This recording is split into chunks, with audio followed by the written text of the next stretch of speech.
All right, we are approaching the full moon in Leo, arriving on February the 1st. There is a lot to address within this video.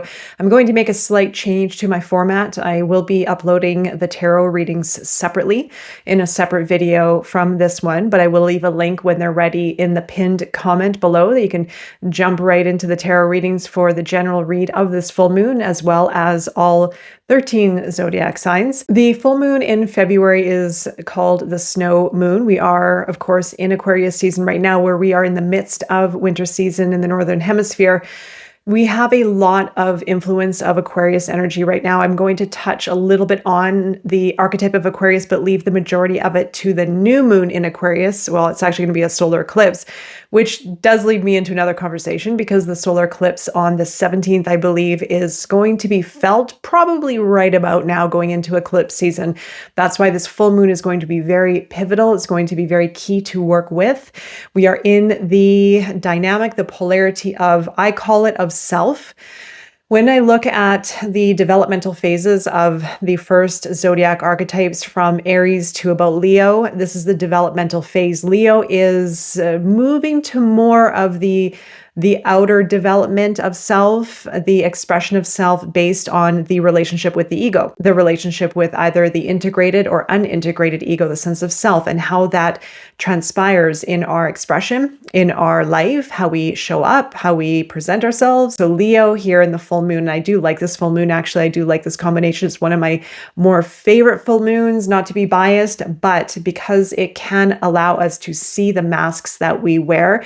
It can allow us to see our responses, or I should say our reactions to life, when we become very dramatic and fiery and our wounded ego takes the helm and starts maybe projecting or blaming or making the situation to something more dramatic than it needs to be.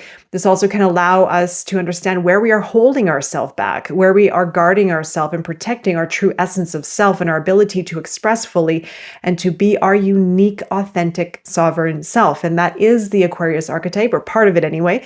As we are in Aquarius season, the Aquarius season ushers in this opportunity for us to evolve, for us to gain greater consciousness pertaining to the coherence of self and the collective, where we can analyze and dive into the depths of inquiry, of self-analysis, of global analysis, looking at patterns, looking at ways to change and evolve humanity. This also does tie into the visionary archetype. I'm also uploading a archetypal study for the visionary over at the Shadow Project, touching on the myth of Prometheus, also looking at the unintegrated visionary and the integrated visionary, and how this archetype within all of us can be healed, strengthened, and revived for us to become our unique, authentic self and better the progression of humanity, carve out a pathway for a more evolved and conscious future. And that is part of the Aquarius archetype. So going back to why I typically look at this particular season as a season of self only with regards to the dynamic and polarity of Aquarius and Leo, is it allows for us to understand ourself deeper, of what is getting in our way, what are our masks that we wear, where does our wounded ego reside, where are our impulses and reactions truly coming from, where do we feel uncomfortable with our true self, how can we create a more harmonious relationship within and trust ourselves, trust our vision, trust our uniqueness, and allow for that to develop and create a greater coherence within ourself and within the collective, to dismantle perhaps what was created during the new moon in Capricorn, the legacy, the path to our goals and to our structured future. Maybe break that apart a little bit, question it within ourselves, and create something more evolved, create something that can better humanity, create something that's more expansive and that's true to us, true to you. I would like to also address numerology for the week of the full moon. We are going to be in a week number 5 during the full moon. 5 is an archetype of change. It ushers in dramatic, radical change. Can be slow, can be fast. We don't really know how it's going to arise as long as we're open and allowing for trust to develop through the process of change, rather than letting fear override the experience and push it away or become overwhelmed through it. The one, as the full moon falls on a one, we are in the year, universal year one. I've talked about it a lot already. We are in the year of self. This can be very empowering energy. It can be very egoic in the same. It is very much related to this full moon if we work with it consciously. We also have a universal month number 3 arriving in February. Now, the 3 is the child. This ties also into the full moon in Leo.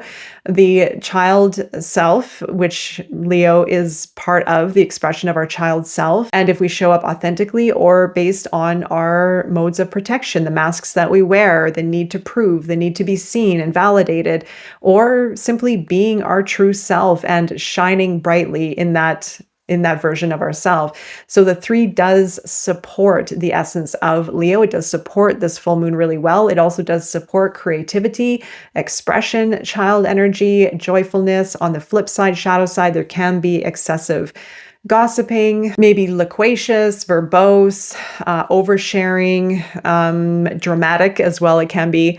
So the energy of this full moon is powered by very complementary archetypes within numerology associated with the archetype of Leo. So it can heighten the archetype of Leo. It can heighten these aspects within ourselves. It can bring these aspects to awareness of where they are suppressed, where they are overriding our system, our reactions, our thoughts, our emotions. This exercise of course, shadow work during the full moon and self-observation is to simply allow ourselves greater awareness of how we are reacting and responding in our behaviors and patterns so that we can set ourselves free. Once we see them and understand them, we work through them and they become dissolved and we step more into our true, authentic self. The theme of this full moon is going to be strength, ego, and the maturation of self, right? So thinking of the ego in this case, where has there been an ego persona developed? How is it running the show? Is there a need for validation? Is there a need for proof? Is there a wound that arises during conflict or during challenging situations? The maturation of self is going to help us move through the season of Aquarius into Pisces as we transcend into the higher realms of consciousness. We are approaching the end of the zodiac calendar. We are approaching the end of this seasonal calendar, the natural calendar of life, if you will, of the universe. And in Aquarius season, we have a heavy dose of Aquarius energy. Many planets are in Aquarius right now. This full moon can be a very strong catalyst to propel us forward if we work with it consciously to understand ourselves more and how we can evolve and how we can better ourselves to better the evolution of humanity. Also, at the Shadow Project, I will be uploading a full moon ritual if you want to go deeper into the archetype of Leo, into the shadow of Leo, of the ego, of the self, to heal and restore the coherence within. Please follow the link over to the Shadow Project. I will be uploading it about a day or two before the full moon. And there will be also exercises for integration after the full moon. So you are seeing this through, you're seeing the change through to help move through integration and transformation. The major arcana in the tarot associated with this full moon is going to be strength. However, it will be in its lower polarity position due to the shadow nature of the full moon in Leo. However, when the shadow aspects of Leo are integrated and the strength card are integrated within the self, power becomes grounded rather than performative. Ego becomes a container rather than a defense, and instinct becomes an ally rather than a threat. Because the beginning portion of January could have been intense, it was extremely intense for myself. We are still in the year of the snake. We will be wrapping up the year of the snake during the eclipse, very timely, moving into the year of the horse, the fire horse. So looking at some of the shadow traits of Leo, how can you maybe look back at the beginning portion of this month even to see where some of the wounds of the ego have arisen? Where had there been mechanisms of defensiveness, reaction, impulses, a need to prove, a need to be seen, a need to be validated, maybe where there were power struggles and where ego became a defense mechanism. Also, flip side, you can look at where your sense of self, your own personal power has been dimmed and suppressed. Maybe there are imbalances that need to be restored in some way for you to return to your power, a healthy relationship with power, a healthy relationship with your unique, authentic self, maybe your voice, maybe your intellect, maybe your ideas.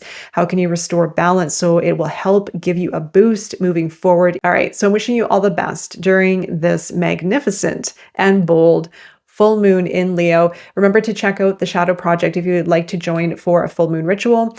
Also, the archetypal study of the visionary will be up very soon over at the Shadow Project. So make sure to check out also the link to the tarot readings, which will be up after this video. I'm wishing you all the best and take care.